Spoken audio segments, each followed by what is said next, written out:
The following program is brought to you by Wightman TV and Bruce Telecom.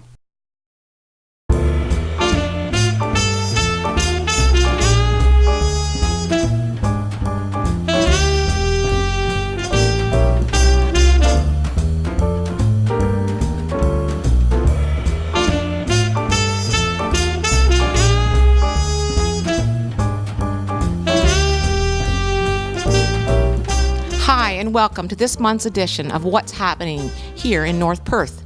We are working on our next segment of Mental Health is Everyone's Business. Since 1 in 3 Canadians will experience a mental health problem at some point in their life, this subject does affect everyone. Why not talk about it and share this information from businesses and service organizations that are here to help? Over the next few months, we will be meeting with a variety of people that work in the mental health industry. Will go places that offer great resources or talk with individuals willing to share their story. If you have something you'd like to share, contact me at the North Perth Chamber office.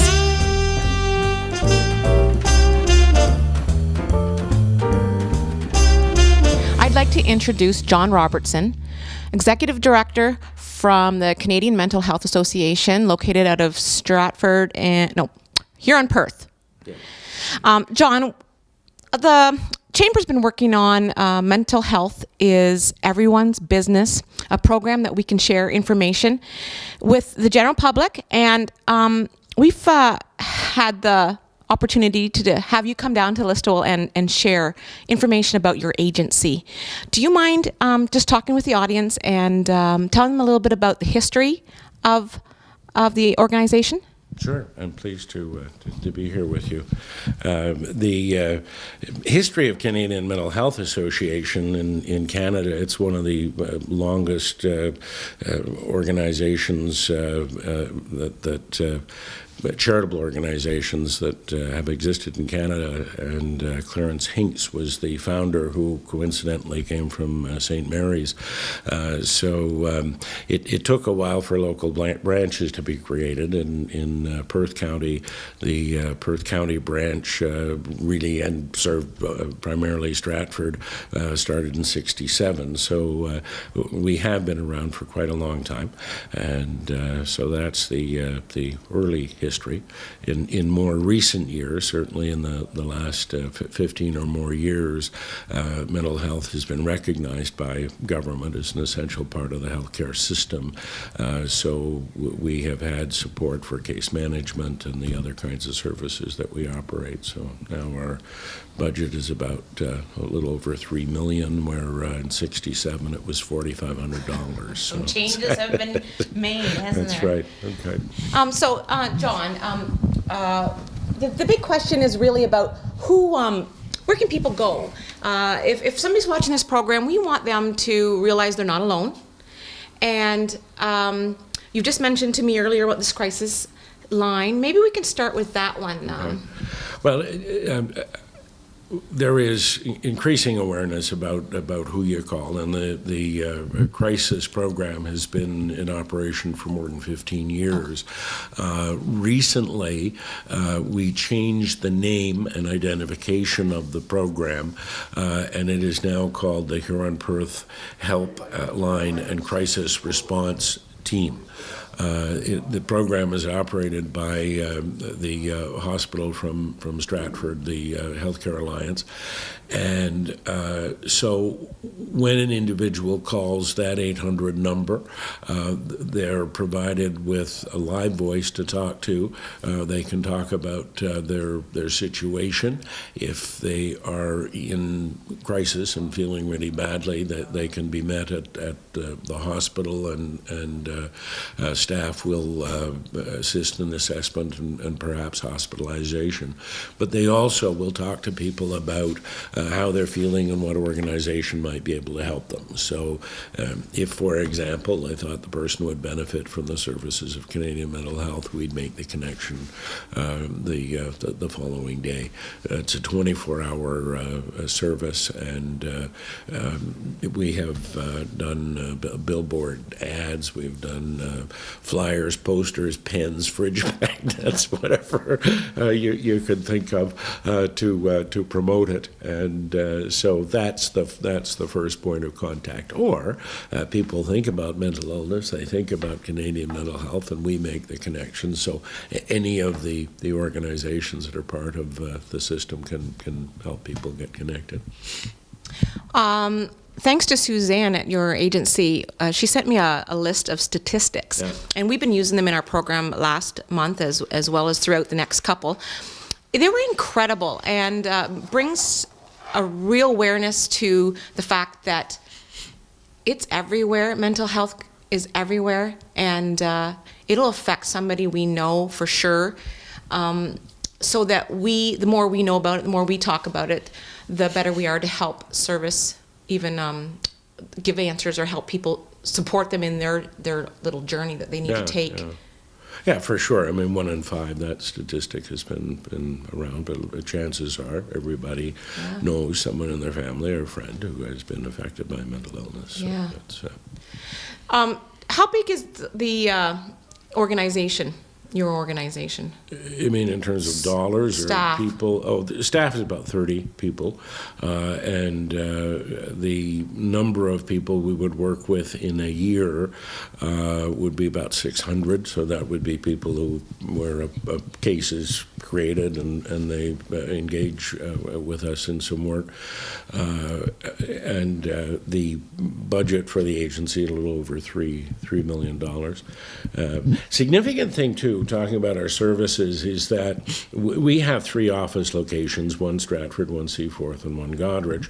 But to serve Huron-Perth, because of the rural nature of the community, all of our contact is done by going to where people are. So it's not building-based work, and so a case manager will have an assigned territory and visit the people within that territory. So they may meet at the person's home quite frequently, at a Tim Hortons, wherever. So our staff are traveling about 250,000 kilometers a year to see people, and it's not a matter of getting to one of our offices to get service. And that's an important piece of how we do the work that we do. And you're run by a board? We have a board of directors, yes, 10-member board representing the 2 counties, and all of the people having some exposure to mental illness, whether that's personal experience, family experience. It's a board of people that have some passion about the cause, for sure. That's wonderful. Yeah. And then very supportive in the making the change and the movement to help. And they're all volunteers. Right, yes. So a lot of countless hours going into... a lot of time, and worry about budget and policies and procedures. Yes, and a lot of behind the scenes in order to make something like this work. Exactly. Is there anything else, John, you'd like to add to our day? I can go on and on, but if that gives you the essence of what we do, I think the important thing is if someone is feeling they need a connection, it's a matter of calling our office, and I've left you with our promotional material, our website. So we will see someone very quickly, get some information that is just sort of basic information about who you are and where you live and how you're feeling and so on.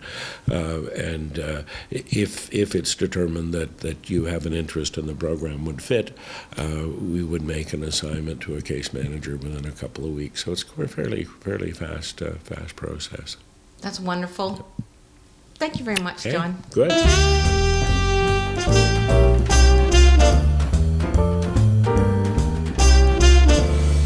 Hi, my name is Lisa Schaefer. I'm the coordinator for Community of Character in North Perth. And this month for March, we're celebrating optimism. With me today is my trusty assistant, Keira Schaefer, who's going to talk to you about optimism. Hi, my name is Keira, and today I'm talking about optimism.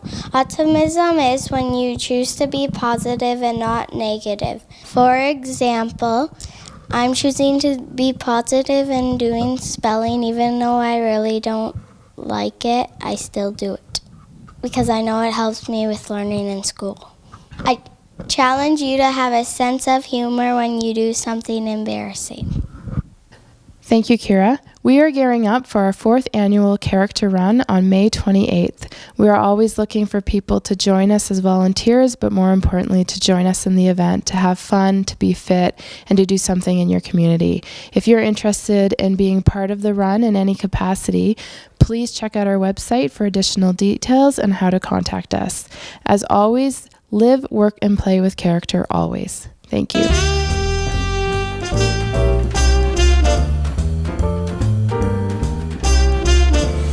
Hi, you're here in the North Perth Community Hospice office. This is we call it the inner sanctum. This is where we will meet with clients or have staff meetings, visiting volunteer meetings. We have lots of resources here at the office. I'm Susan Qureshi, and I'm the coordinator of hospice services and work more with the support and bereavement program. And this is Mary K. MacKenzie, and I work with the Visiting Volunteer Program as the coordinator. So a lot of people, we're always surprised how many people aren't aware of hospice and the services we can provide to community members. We will help individuals who've lost someone or had a significant loss in their life, as well as our visiting volunteer program will provide support for individuals that are facing a life-limiting illness. Mary Kay will talk a little bit about that. What I wanted to say about the support and bereavement program is this always is a surprise to people. Grief, we all know it's a normal part of life, losing someone and having to deal with our grief and bereavement. But quite often it can be more difficult and a little bit of support is needed. And so we're very happy to be able to support people in the community. There's no cost. If you know someone or if you are having a tough time managing a loss, you could call our office, and we usually try to start off with a one-on-one support, seeing where you're at and how we can help. We also will offer group support if there's a special need, and we can meet those needs with a group environment. Currently, we do have a group that meets once a month, and that's a mixture of losses and timelines in that loss. So we've been meeting for over a year and a half now. We also offer programs to children, which a lot of people aren't aware of. It's called the Bears and Kits for Kids program, and that's because we feel like supporting a child through a difficult time in their life can really make a difference. And so schools will often refer us to a child, or families may call and say that they feel that they could use a little bit of support. It's as easy as a phone call, and we like to make it easy access, and we will take it from there. A lot of people think of hospice as being end of life and dealing with the final hours, days of someone's life.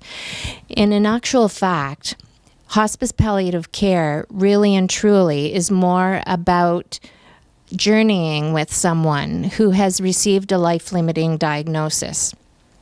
And many families make reference to the fact that they wish that they had become involved with hospice much sooner than they eventually did.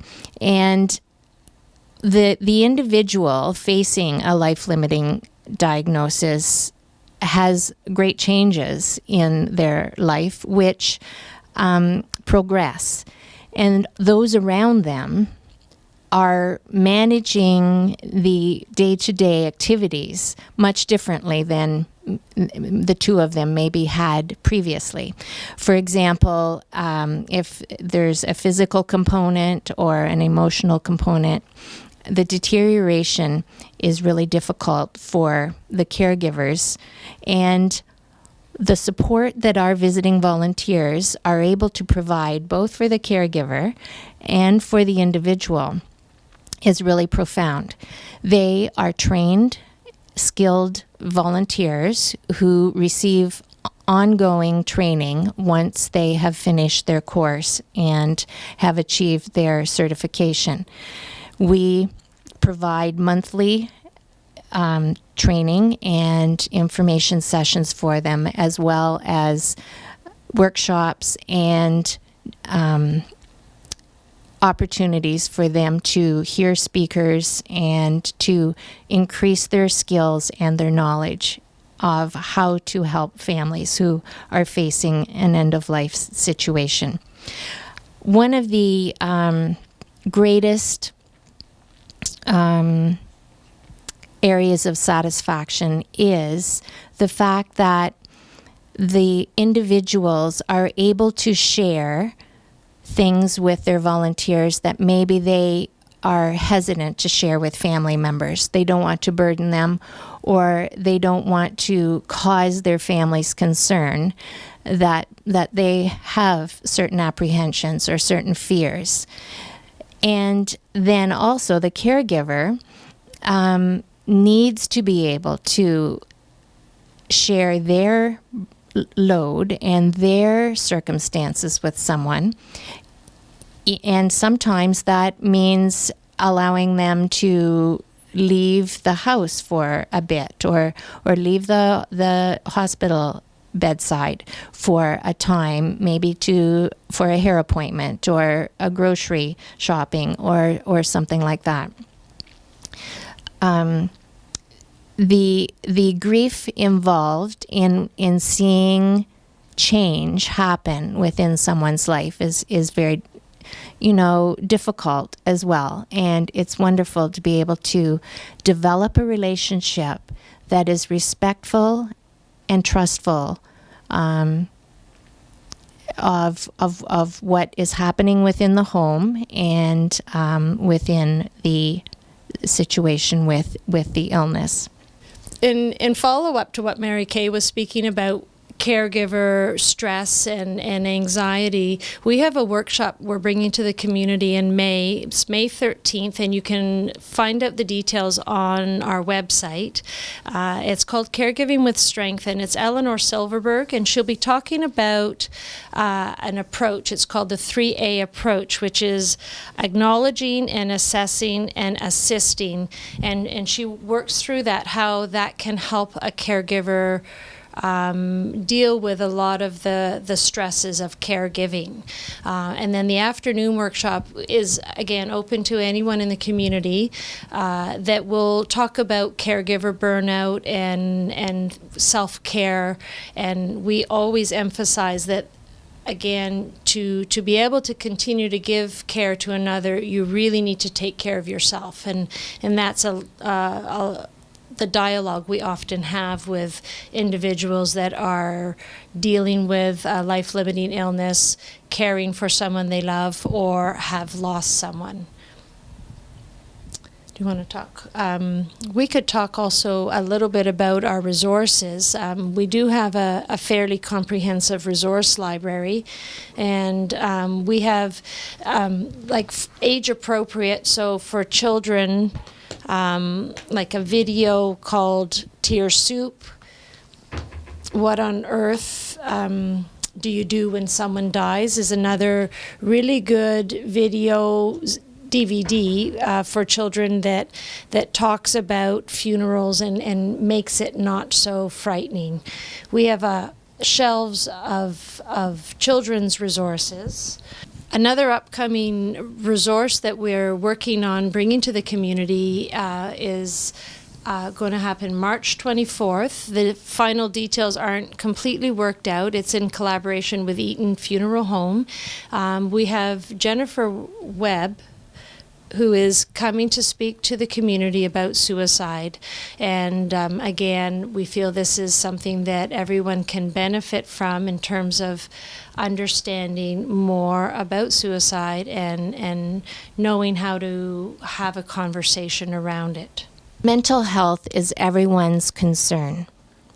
And here at North Perth Community Hospice, we certainly wish to provide whatever assistance families may be requiring who have just lost someone very close or special to them.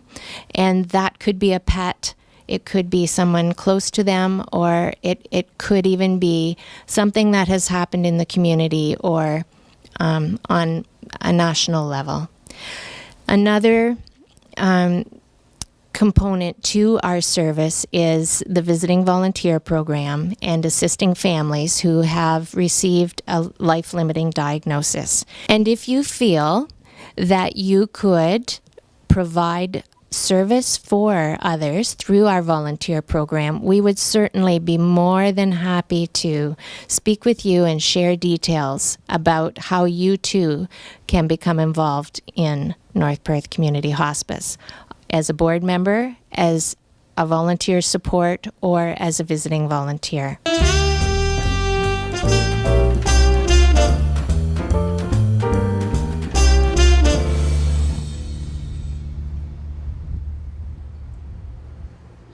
Today I'm with Jay from VON Community Support Services, and we're going to clear some things up, aren't we? Clear some things up, absolutely. Sharon. We're going to break down the VON section with the Community Support Services. Yeah, and I think for a lot of people within our community know nursing. Nurses that come out to their homes, they might come into our clinics. We have some of the best nurses in Ontario right here in the Listowel area. But we also have community support services, and these are services that are offered to members within our community. People generally are elderly, but also people that might be living with a disability that might be needing a little bit of help. That help can come in a variety of ways, whether transportation, meals on wheels, a visitor coming to their home for a chat and a cup of tea, exercise programs within our community dining events. We have our adult day program right here on site as well. So lots of services to really help people stay in their home as long as possible and making sure that they receive the support that they need when they need it. Next big question would be, how do people get involved, and is there a cost associated? There certainly is a cost associated with some of our services, but certainly not all of our services. For example, the exercise programs that we offer within the Listowel area, we have, I think, over 10 different exercise classes that happen over the course of any given week. Those classes are free of charge. You just show up for half an hour to an hour, depending on the nature of the class, to get your exercise.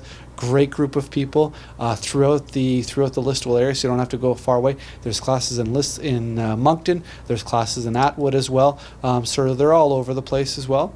For the adult day program, there is a cost, but it's $10. There is a little bit of a requirement to participate in the adult day program. You have to go through the CCAC. But the $10 also includes a full day in the program, 9 to 3. On site, you have your lunch, and you also have your snack as well, and a number of activities. And the lunch is actually prepared by Diana Sweets. So you spend 9 to 3, it costs you $10, and you get a lunch from Diana Sweets. So it's very good value. Yeah, it is a deal, absolutely. But in order to participate, you have to go through a little bit of paperwork with the CCAC before you can do that. Volunteer transportation, if you need a ride somewhere, it's usually $5 in town. One way, or $10 return. And then if you're going outside the city, if you have a medical appointment to Kitchener, London, Stratford, Palmerston, Wingham, that sort of thing, it's 40 cents a kilometer. And that 40 cents a kilometer is reimbursed back to the volunteer driver. Nice. So that's that individual that volunteers their time, volunteers their car, their mileage, their wear and tear on their vehicle, and helps them put a little bit of gas in their car for the drive to where the person needs to go. Obviously, volunteers are your base to this whole organization. Absolutely, yeah, and I think that's a testament to our community. Quite honestly, we have in the Listowel area proper, we have well over 100 volunteers that help us out with all of our services. We have over 50 Meals on Wheels volunteers, volunteer visitors, adult day program volunteers. The list is very long. Meals on Wheels somewhere like a Trillium Mutual Insurance. They encourage their employees. So their employees say, you know what, I'm going to give up my lunch hour to deliver Meals on Wheels today. We have the Farm Credit Canada just up the street here. Same sort of thing. I'm going to volunteer my time on my lunch hour to deliver Meals on Wheels. Same thing with the Royal Bank of Canada here in town. And then, of course, a number of people that just want to help out, right? Maybe they're retired or maybe they have a free Tuesday. They're like, count me in, right? So, we certainly could not do what we do or do it the way we do it if it weren't for our volunteers. It speaks volumes, doesn't it? Just wonderful to hear that. Absolutely, and I think for somebody like me, obviously this is a job for me, and I enjoy my job very, very much. But you get your strength from these are people that say count me in. They realize the value of community, and talk is cheap, actions speak volumes, right? And these are people that saying, you know what, just count me in. I'll show up, tell me what time to be there, I'll be there, and I'll do the job that needs to be done, and that's it, right? So I think that's critical, and certainly that gives me a lot of strength, and it forces me to keep up a little bit. So people wouldn't do it if they didn't feel good about what they were doing too. So there's always, obviously, if there's because we talk about mental health, there's that piece of people that feel pretty incredible when they get to give back and help somebody else. So. Absolutely, and I think that gives people a lot of strength. I think the thing is, no goals or nothing is achieved in isolation, quite honestly, and that's across the board. And I think when we see that sense of community, there is that return. The volunteers certainly do get a return from helping somebody out. I volunteer myself, so I can speak to that return that I get. Putting on a different hat, reaching out a little bit, and you never know how it's going to come back, right? It could come back by a kind word, a slap on the back, a friendly smile, or even just changing your pace in the day. We're so caught up in the everyday sometimes that sometimes volunteering or doing something that's a little bit different or interacting with a different group of people or whatever the case may be offers us something that normally when we wouldn't be able to get on our own. So yeah, that sounds terrific. Now, there's some things coming up, Jay. We're talking about April, yeah, National Volunteer Week. National Volunteer Week is April 12th to the 18th, and it's a national recognition program throughout Canada, and it's really pushed forward by Volunteer Canada. So obviously VON, we're certainly recognizing our volunteers over National Volunteer Week, and then as a member of Volunteers in Perth, which is another organization that represents volunteers within our community, we're doing something special as well. So what you'll see is a lot of these organizations that rely on volunteers for their service delivery doing something special over that week. That'll be great, and we'll be able to watch that through your website. Hopefully participate. Participate, not watch. Get involved, get your hands dirty, roll up your sleeves. Excellent. Will do. All right. Is there anything else, Jay, you'd like to mention? Well, I think, first of all, thanks for all the volunteers that do the wonderful work, and that's all the volunteers. It doesn't have to be for VON. It could be that person that shovels their neighbor's driveway. They don't do it because they want a pin or they want to be recognized. They just do it because they know that's part of community. The soccer coach, the volleyball coach, or that parent that goes on the class trip. Right, all these sorts of things. These are volunteers that make, that help things go in our community, make things happen. Thank you for that. It takes that effort, right? So, and nice to be heard to saying thanks. It's just nice to hear. Absolutely, very much so. Thanks, Jay. Well, thank you.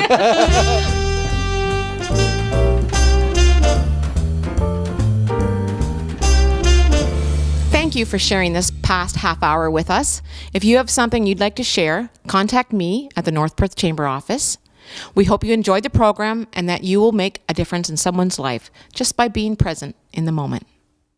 Thanking our partners in their commitment to the Chamber, supporting our endeavors towards business prosperity and a stronger community.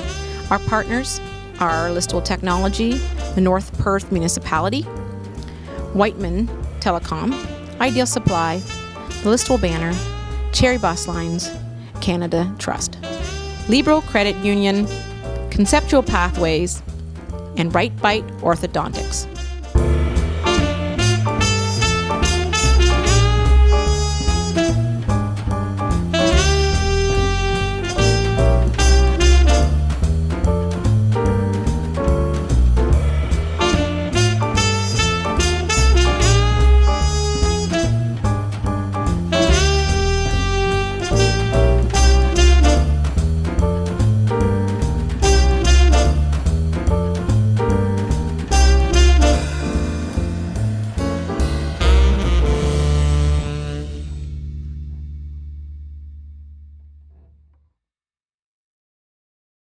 The preceding program was brought to you by Wightman TV and Bruce Telecom.